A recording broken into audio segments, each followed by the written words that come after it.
नमः शिवाय। ओम श्री शाम शिवाय नमः। दोस्तों नमस्कार, हमारा नाम योगेश शुक्ला है और आप इस समय इस पर संदेश देख रहे हैं।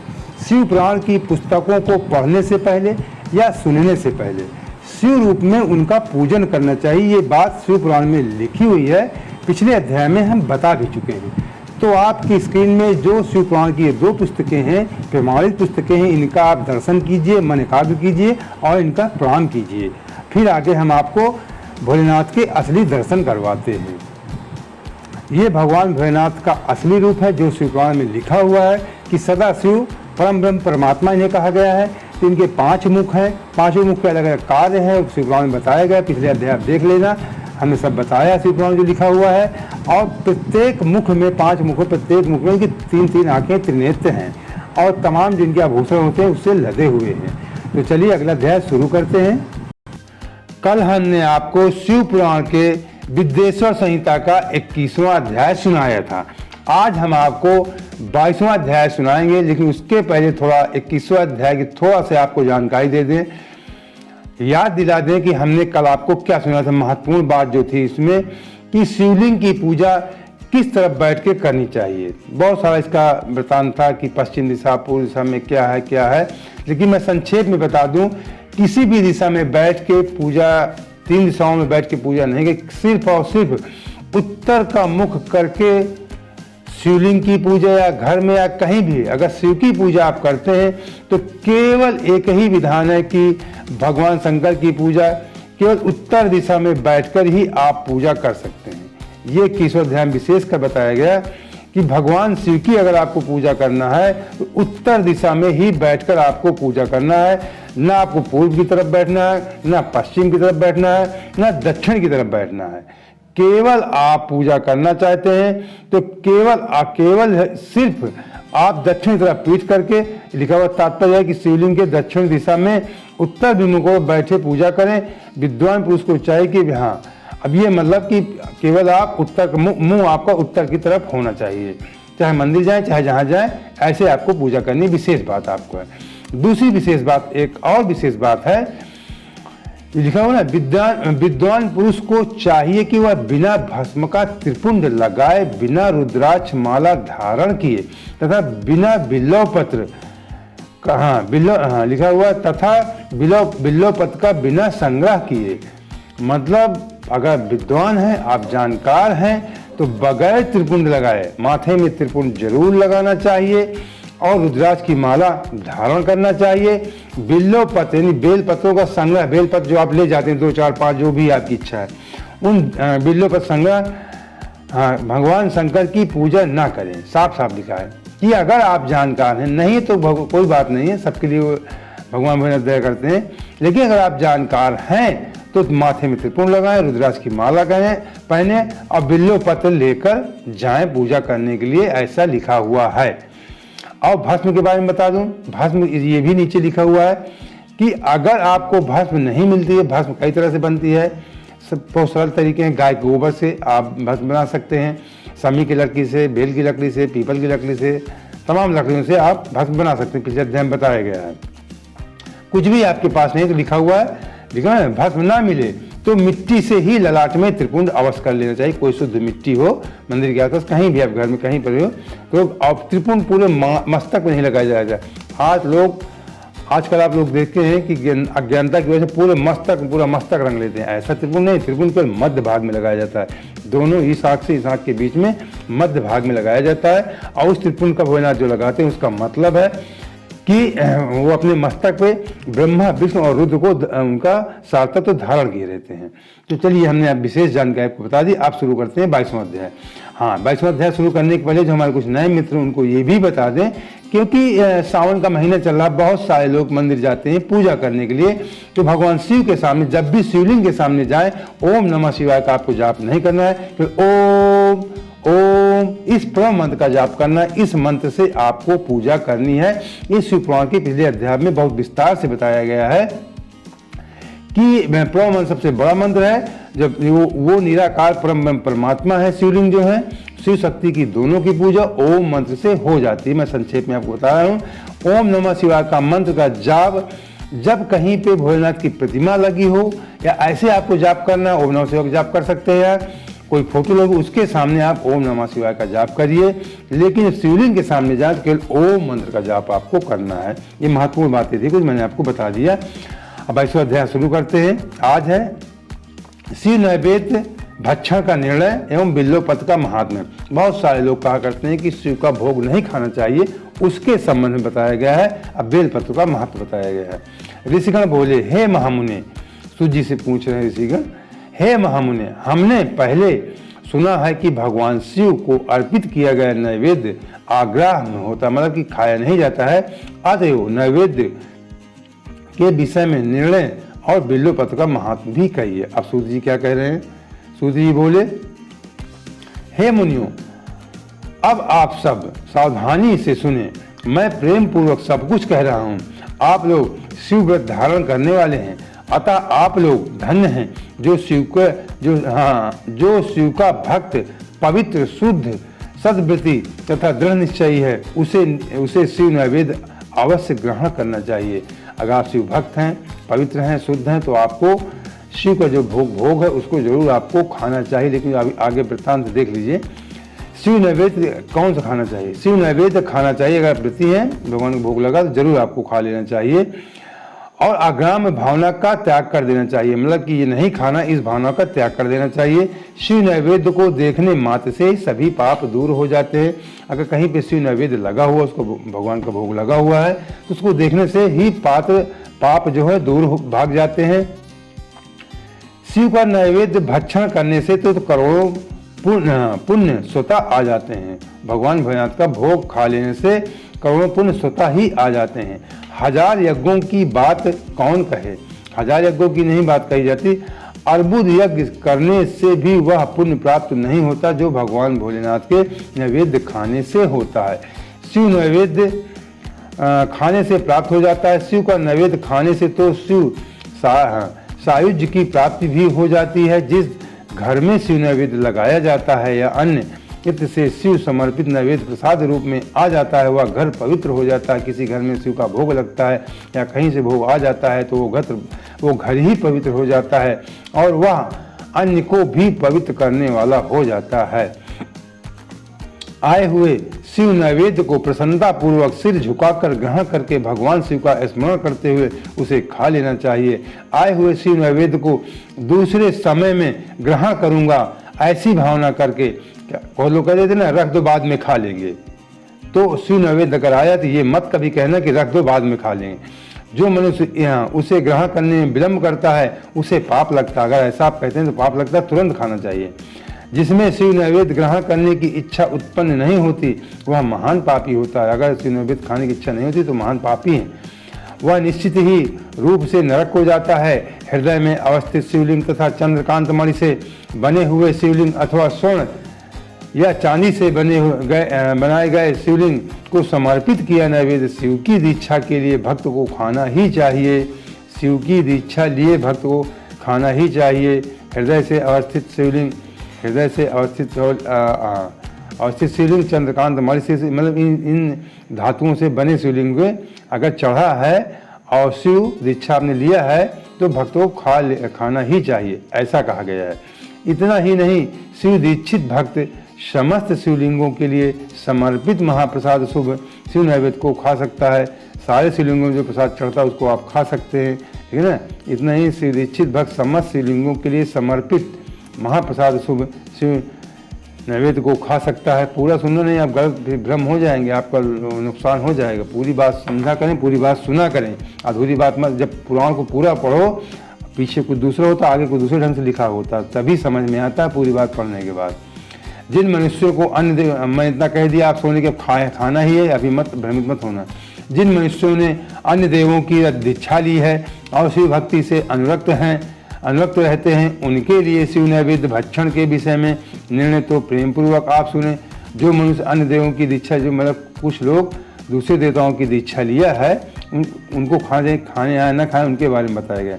हे ब्राह्मणों, शालाग्राम में उत्पन्न शिवलिंग, रसलिंग, पारदलिंग, पाषाणलिंग, रजतलिंग, स्वर्णलिंग, देव और सिद्ध मुनियों द्वारा प्रतिष्ठित शिवलिंग केसर से बने हुए लिंग, स्फटिक लिंग, रत्नलिंग और ज्योतिर्लिंग आदि समस्त शिवलिंगों के लिए समर्पित नैवेद्य का भक्षण करना चंद्रमा रत्नलिंग आदि समस्त शिवलिंग के लिए समर्पित शब्द है। समर्पित नैवेद्य का भक्षण करना यानी भक्षण में खाना, भक्षण चंद्रायण व्रत के समान फल देने वाला, चंद्रायण व्रत के समान फल देने वाला है।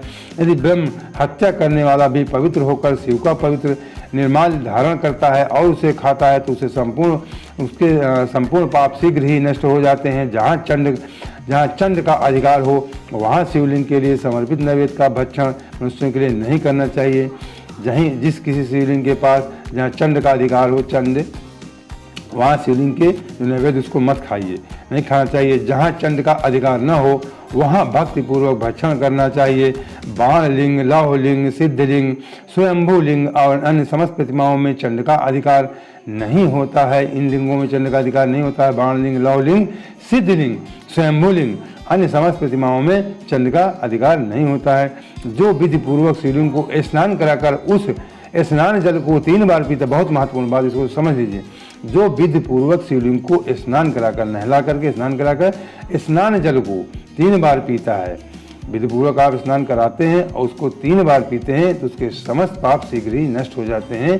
अगर आपने शिवलिंग को स्नान कराया, जल को 3 बार आपने पी लिया तो आपके समस्त पाप नष्ट हो जाएंगे।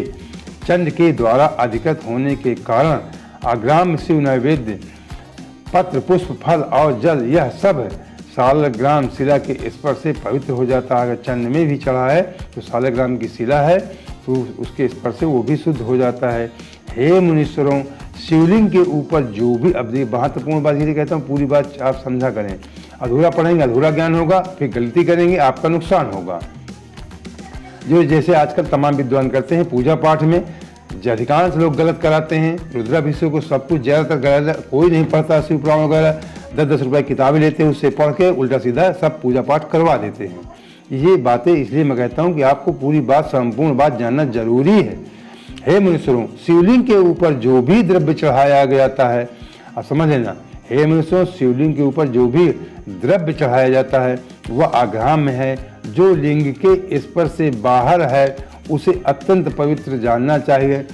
शिवलिंग के ऊपर जो भी द्रव्य चढ़ाया जाता है वो आग्राम्य, उसको नहीं खाना चाहिए। अगर शिवलिंग के ऊपर आपने चढ़ा दिया है कुछ तो उसको मत खाइए। जो लिंग के स्पर्श से बाहर, नीचे लिंग के बाहर रख के जो भोग लगाया जाता है उसको आप श्रद्धा भक्तिपूर्वक खा सकते हैं। अब आपकी बात क्लियर हो गई होगी। अगर शिवलिंग के ऊपर आपने द्रव्य चढ़ा दिया है कोई चीज़ तो उसको आपको नहीं खाना है। शिवलिंग के स्पर्श से बाहर, शिवलिंग को नहीं छुआ है, बाहर रख के भोग लगा है तो अत्यंत पवित्र जानना चाहिए। हे मुनि श्रेष्ठों, शिव द्रव्य चढ़ाया। हे मुनि श्रेष्ठों, इस प्रकार मैंने शिव नैवेद्य का निर्णय कह दिया है। अब आप सब सावधानी से बिल्व पत्र के महात्म को आदर सुने। अब बिल्व पत्र क्या है उसके बारे में सुनिए। बिल्व वृक्ष तो महादेव स्वरूप है, मतलब बेल का वृक्ष ही स्वयं महादेव स्वरूप है। देवों के द्वारा भी इसकी स्तुति की गई है। देवों द्वारा इसकी स्तुति मतलब देवों द्वारा भी इसकी पूजा की गई है। बेल वृक्ष की वो महादेव स्वरूप है। अतः जिस किसी प्रकार से उसकी महिमा को कैसे जाना जा सकता है। संसार में जितने भी प्रसिद्ध तीर्थ हैं वे सब तीर्थ बिल्लों के मूल में निवास करते हैं। जितने भी तीर्थ स्थान हैं वो मूल जड़ में बेल के जड़ में निवास करते हैं। जो पुण्यात्मा बिल्लो वृक्ष के मूल में लिंग रूपी अव्यय भगवान महादेव की पूजा करता है, जो पुण्यात्मा बिल्लो वृक्ष के मूल में लिंग रूपी मतलब उसके जड़ में, तना में अगर लिंग रूप में आप महादेव की पूजा करते हैं वह निश्चित रूप से शिव को प्राप्त कर लेता है। मूल रूप में लिंग रूपी अव्यय, जो मतलब उसको लिंग समझ के नीचे आप पूजा करते हैं तो निश्चित रूप से आप शिव को प्राप्त कर लेते हैं। जो प्राणी बिल्लो वृक्ष के मूल में शिवजी के मस्तक पर अभिषेक करता है, जल चढ़ाता है, अभिषेक करता है, वह समस्त तीर्थों में स्नान करने का फल प्राप्त कर पृथ्वी पर पवित्र हो जाता है। वो समस्त तीर्थों में फल प्राप्त करने जैसा हो जाता है। इस बिल्लो वृक्ष के मूल में बने हुए उत्तम थाले को जल से परिपूर्ण देखकर भगवान शिव अत्यंत प्रसन्न हो जाते हैं। इसलिए मूल में जड़ में जल डालना चाहिए, भगवान शिव खुश हो जाते हैं। जो व्यक्ति गंध पुष्प आदि से बिल्व वृक्ष के मूल का पूजन करता है, धूप इत्यादि से, वह शिवलोक को प्राप्त करता है और उसके संतान और सुख की अभिवृद्धि होती है। जो मनुष्य बिल्व वृक्ष के मूल में आदर पूर्वक दीप माला दान करता है, दीप दिखाते हैं, वह तत्व ज्ञान के समान होकर महादेव के सानिध्य प्राप्त हो जाता है। ये धूप दीप सब दिखाना चाहिए।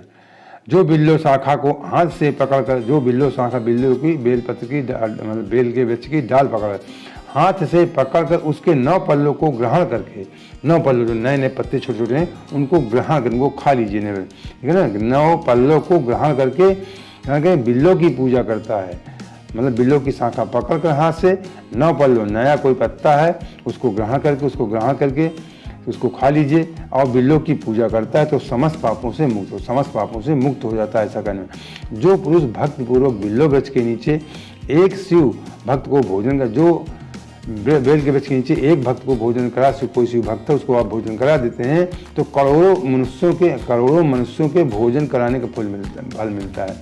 अगर बेल के नीचे किसी एक व्यक्ति को आपने भोजन करा दिया तो करोड़ों मनुष्यों के भोजन का फल मिलता है। आप समझ कितना बड़ा बेल के वृक्ष का महत्व है। कभी मौका मिले तो बेल के नीचे बैठकर शिव भक्तों को खाना खिलाना चाहिए। एक भी भक्त को खिला देंगे करोड़ों मनुष्य के बराबर आपका दान भोजन हो जाएगा।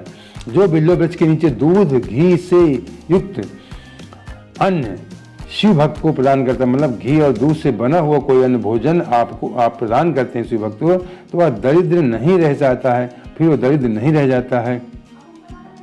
हे ब्राह्मणों, इस प्रकार मैंने सांगोपांग शिवलिंग के पूजन विधान को कह दिया है। इसमें भी प्रवृत्तों और निवृत्त के लिए 2 भेद हैं। गृहस्थ साधु जैसे आप समझते हैं, प्रवृत्ति मार्गियों के लिए पीठ पूजा इस भूतल पर संपूर्ण अभीष्ट को वस्तुओं को देने वाली होती है। प्रवृत्त पुरुष को चाहिए कि सुपात्र गुरु आदि के द्वारा ही सारी पूजा संपन्न कराए। जो गृहस्थ वगैरह होते हैं गुरु के द्वारा ही पूरी पूजा संपन्न कराना चाहिए। शिवलिंग का अभिषेक करने के पश्चात अगहनी अन्न के नैवेद्य का भोग लगाना, मतलब कई बार पिछले हर बार आता है अगहनी शब्द आता है, अन्न में अगहनी चावल शब्द आता है, तो अगहनी चावल से खीर, कई बार पिछले अध्याय में है कि खीर भोलेनाथ को बहुत पसंद है, तो अगहनी चावल से खीर जरूर बना के खिलाना चाहिए, भगवान का भोग लगाना चाहिए शिवलिंग का अभिषेक करके पश्चात अगहनी अन्न से नैवेद्य लगाना चाहिए। पूजा के अंत में उस शिवलिंग को किसी शुद्ध गुट डिब्बे में रख देना चाहिए अथवा किसी दूसरे शुद्ध घर में स्थापित कर देना चाहिए। पूजा के बाद उस जगह से हटा करके किसी डिब्बे में भर कर रख दीजिए या किसी जगह उनको स्थापित कर दीजिए, फिर बाद में पूजा कर देना चाहिए। निवृत्ति मार्गी उपासकों के लिए हाथ में शिव पूजा का विधान है। साधु वगैरह को उपासकों के लिए हाथ में ही शिव पूजा का विधान है। उन्हें भिक्षा आदि से प्राप्त अपने भोजन को ही नैवेद्य में अर्पित करना चाहिए। साधु संत भिक्षा मांग ग्रहण करते हैं तो उसी को भगवान भोलेनाथ को अर्पित कर देना चाहिए भोग के रूप में। नृत्य मार्गियों के लिए परात्पर सूक्ष्म लिंग ही श्रेष्ठ बताया गया है। उन्हें चाहिए कि विभूति से ही पूजा करें, भस्म से, और विभूति का है नैवेद्य शिव को प्रदान करें और उस भस्म का ही नैवेद्य भगवान को दें। साधु महात्माओं के लिए पूजा करने के पश्चात उस विभूति स्वरूप लिंग को सिर पर सदा धारण करने चाहिए, भस्म को सर पे लगा लेना चाहिए। ये बात हमने आपको 22वां अध्याय में, लेकिन 23वां अध्याय काफ़ी बड़ा था तो हमें लगा कि एक पन्ना इसका भी सुना दिया जाए आपको, इसको भी सुन लीजिए। थोड़ा सा, ज़्यादा नहीं, एक पन्ना सुनाएंगे, बाकी कल आपको सुनाएंगे। ऋषिगण बोले, हे इसमें जो है भस्म रुद्राक्ष और शिवनाम के महत्व, ये बहुत अच्छा मुझे जो वृतांत था बहुत अच्छा लगा, इसलिए मैंने जरूर इसको सोचा कि आज ही ख़त्म कर दें कि जल्द इस बारे में जल्द से जल्द आप लोगों को जानकारी प्रदान हो जाए। भस्म रुद्राक्ष के बारे में और शिवनाम के बारे में 3 चीज़ महत्वपूर्ण है। भस्म रुद्राक्ष शिवनाम ये त्रिवेणी के समान है। ऋषिगण बोले, हे महाभाग व्यास शिष्य सूत जी, आपको नमस्कार है। ये ऋषिगण कहते हैं सूत जी को कि आप व्यास शिष्य हैं, आपको नमस्कार है, प्रणाम है। अब आप परम उत्तम भस्म महात्म्य विस्तार पूर्वक वर्णन कीजिए। भस्म महात्म्य, रुद्राक्ष महात्म्य तथा उत्तम नाम महात्म्य, मानी भस्म का महत्व और रुद्राक्ष का महत्व, भगवान भोलेनाथ के शिव नाम का महत्व, इन तीनों का परम प्रसन्नता पूर्वक प्रतिपादन कीजिए और हमारे हृदय को आनंदित कीजिए। सूत जी बोले, हे महर्षियों, आप लोगों ने बहुत उत्तम बात पूछी है। यह समस्त लोगों के लिए हितकारक विषय है। आप लोग महाधन्य हैं, पवित्र तथा अपने कुल के भूषण हैं। जो ऐसी बात पूछे, अपने कुल के भूषण है आप लोग हैं। इस संसार में कल्याणकारी परम देव स्वरूप भगवान शिव जिनके देवता हैं, ऐसे आप सब के लिए यह शिव कथा अत्यंत प्रिय है। वही धन्य और कृतार्थ हैं, उनका शरीर धारण करने का भी सफल है। उन्होंने ही अपने कुल का उद्धार कर लिया है। जो शिव भक्ति में लगा रहता है, शिव पुराण पढ़ता है, शिव पुराण सुनता है, शिव भक्ति में लगा रहता है, उनके कुल का उद्धार समझ लीजिए। अगर आप सुन रहे हैं तो आप पूरे कुल का लिखा हुआ है ना, सूर्य जी कह रहे हैं उनका शरीर धारण करना सफल है। अगर आप शिव भक्त मिले तो आपका शरीर धारण करने में लोक में आना आपका सफल हो गया। उन्होंने अपने कुल का उद्धार कर लिया है। अगर आप शिव पुराण सुनते हैं, शिव पूजा करते हैं तो आपका कुल उद्धार हो जाता है। जो शिव उपासना करते हैं, जो शिव की भक्ति में लगे रहते हैं, जो जिनके मुख में भगवान शिव का नाम है, जो अपने मुख से सदा शिव का नाम उच्चारण करते रहते हैं, पाप उनका उसी तरह स्पर्श नहीं कि पाप आपको छू नहीं सकता, जैसे कादिर वृक्ष के अंगाल को छूने का साहस कोई प्राणी नहीं कर सकता है। हे शिव, हे शिव, आपको नमस्कार है। अब ये मंत्र बहुत आजकल चल रहा है। ये जो है शब्द आप अक्सर सुनते होंगे। जो आजकल प्रदीप मिश्रा जी शिव पुराण सुनाते हैं टीवी चैनल पे, वो इसके बारे में अधिकांश लोगों को बताते हैं कि इसको आप लोग कहा करें तो हर घर में शब्द कहा जाता है, श्री शिवाय नमस्तुभ्यम। इसको आप समझ लीजिए, ये आजकल बहुत चर्चित शब्द है। हे शिव, आपको नमस्कार है, ऐसा कहना चाहिए। फिर कहना चाहिए हे आपको नमस्कार है। कोष्ठ में जो आपको हम नमस्कार प्रणाम करते हैं उसी का अर्थ है, कोष्ठ में लिख दिया गया ना। हे शिव, आपको नमस्कार, कोष्ठ में लिख गया श्री शिवाय नमस्तुभ्यम, यानी आपको सादर प्रणाम है। ये कहने का मतलब है इसका, आपको नमस्कार नहीं, इस कोष्ठ में लिख गया श्री शिवाय नमस्तुभ्यम। इस शिव जी का एक तरह से आप प्रणाम समझ सकते हैं, उनका अभिवादन करना है। जिस मुख से ऐसा उच्चारण होता है वह मुख समस्त पापों का विनाश करने वाला। अगर आपके मुख से श्री शिवाय नमस्तुभ्यम निकलता है तो जिस मुख से ऐसा उच्चारण होता है वह मुख समस्त पापों का विनाश करने वाला पावन तीर्थ बन जाता है। बहुत अच्छी बात लिखी हुई है। जिस मुख से श्री शिवाय नमस्तुभ्यम का उच्चारण होता है वो मुख समस्त पापों का विनाश करने वाला पावन तीर्थ, मतलब वो मुख आपका नहीं, आपका मुंह जो है वो समस्त पापों को नाश करने वाला तीर्थ रूप बन जाता है। आगे देखिए, अगर आपके मुंह का आप उच्चारण कर रहे हैं, हम आपका दर्शन कर लिए तो हमारे पाप नष्ट हो जाएंगे, हम तीर्थ के समान आपके मुख के दर्शन हो जाएंगे हमें। जो मनुष्य प्रसन्नता पूर्वक उस मुख का दर्शन करता है, मैंने कहा ना, जैसे आप कह रहे हैं श्री शिवाय नमस्तुभ्यम, हमने आपके मुख का दर्शन कर लिया, आप कह रहे हैं, तो निश्चय ही तीर्थ सेवन जनित फल प्राप्त होता है। मतलब तीर्थ के समान हमें फल प्राप्त हो जाएगा अगर आप श्री शिवाय नमस्तुभ्यम कहते हैं। अगर हम श्री शिवाय नमस्तुभ्यम का उच्चारण करते हैं और सामने वाला व्यक्ति हमारा दर्शन करता है तो उसे उसके पाप नष्ट हो जाए, उसे तीर्थ का फल मिलेगा। हे ब्राह्मणों, शिव का नाम विभूति, शिव का नाम विभूति, ये तो ऊपर नाम के बारे में बताया गया। शिव का नाम विभूति भस्म, विभूति भस्म तथा रुद्राक्ष, ये तीनों त्रिवेणी के समान परम पुण्य वाले माने गए हैं। मतलब ये विभूति अगर आप लगाए हैं मस्तक पे और रुद्राक्ष माला धारण किए हैं और शिव का नाम जप रहे हैं तो आप त्रिवेणी के समान हो जाएंगे। मैं पूरा बता रहा हूँ, पढ़ दूंगा, फिर संक्षेप में बता दूं जल्दी से आपको। तो आप त्रिवेणी के समान हो जाएंगे। भगवान ये ब्रह्मा जी ने एक बार, ये पुरानी बात है, कि तीनों पुण्यों को एक तराजू में रखा और तोला, त्रिवेणी के स्नान को, और जो व्यक्ति शिव नाम ले रहा था, भस्म लगाया था, रुद्राक्ष धारण किए, तो दोनों को तराजू में तोला तो बराबर निकला। अब आगे पढ़ते हैं। परम पुण्य माने गए हैं। जहाँ ये तीनों शुभतर वस्तुएं सर्वदा रहती हैं उसके दर्शन मात्र से मनुष्य त्रिवेणी स्नान का फल पा लेता है। अगर कोई व्यक्ति त्रिपुण लगाए है और त्रिपुण भस्म का त्रिपुण लगाए है और रुद्राक्ष धारण के शिव नाम जप रहा है तो आपके सामने आ गया, समझ लीजिए आपने त्रिवेणी स्नान कर लिया। जिसके शरीर पर भस्म, रुद्राक्ष, मुख में शिव नाम, ये तीनों नित्य विद्यमान रहते हैं, उसका पाप विनाशक दर्शन संसार में दुर्लभ है।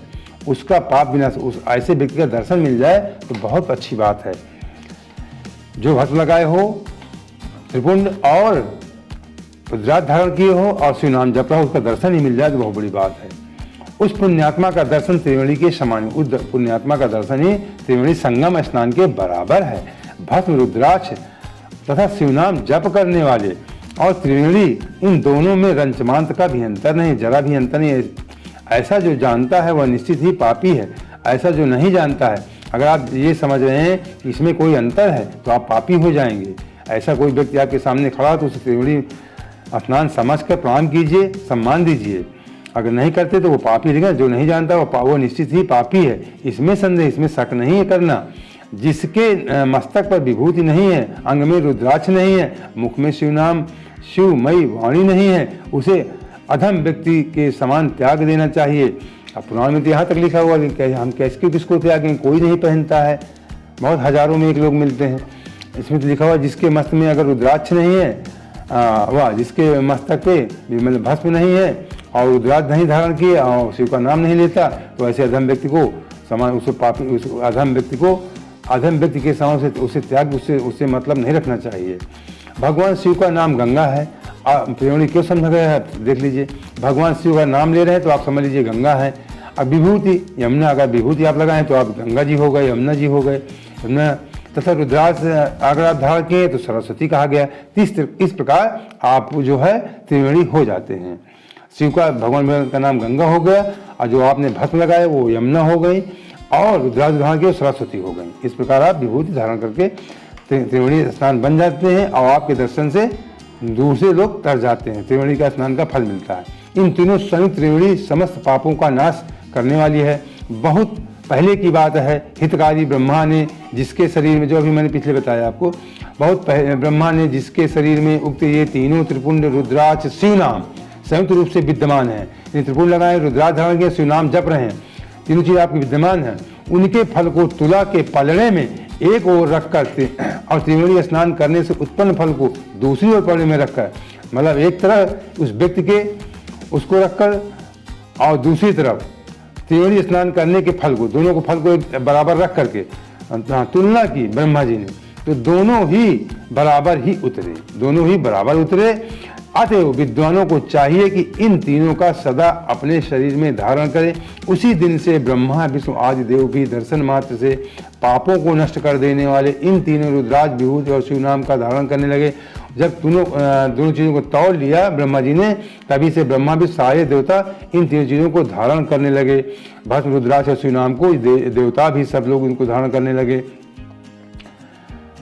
तो दोस्तों, अब एक हम माताएं बहनों को थोड़ा उनसे निवेदन कर दें, फिर आगे बात करते हैं कि अगर आप पहली बार हमसे जुड़े हैं, इसी तरह की अच्छी जानकारी शिवपुराण सुनना चाहते हैं, यानी खबरें देखना चाहते हैं, तो तुरंत नाम के बगल में, चैनल के बगल में सब्सक्राइब कर लीजिए। बेल आइकन को, मतलब जो घंटी का निशान आएगा उसको छू लीजिए। उसमें 3 ऑप्शन आएंगे, 3 तरह के निशान आएंगे, सबसे ऊपर वाला छू लीजिए, जिससे जब अगला भी हम वीडियो डालेंगे तो उसकी सूचना आपको प्राप्त हो जाएगी। अब बार बार हर अध्याय के लास्ट में आता है, इस अध्याय के लास्ट में भी आएगा कि शिव पुराण सुनना, पढ़ना, ये सब बहुत अच्छी बात है और जन कल्याण के लिए इसे दूसरों को सुनाना चाहिए, वीडियो को शेयर जरूर करना चाहिए। इसलिए हम आपसे कहते हैं वो आप संकीर्ण मानसिकता मत धारण करें कि हमारा कल्याण हो, दूसरों को भी वीडियो शेयर कर दें, आपके नातेदार दोस्तों का भी कल्याण हो जाए। और जो अंगूठे का निशान बना उसको छू करके लाइक भी कर दीजिए वीडियो को और शेयर वीडियो को जरूर कर दिया करें।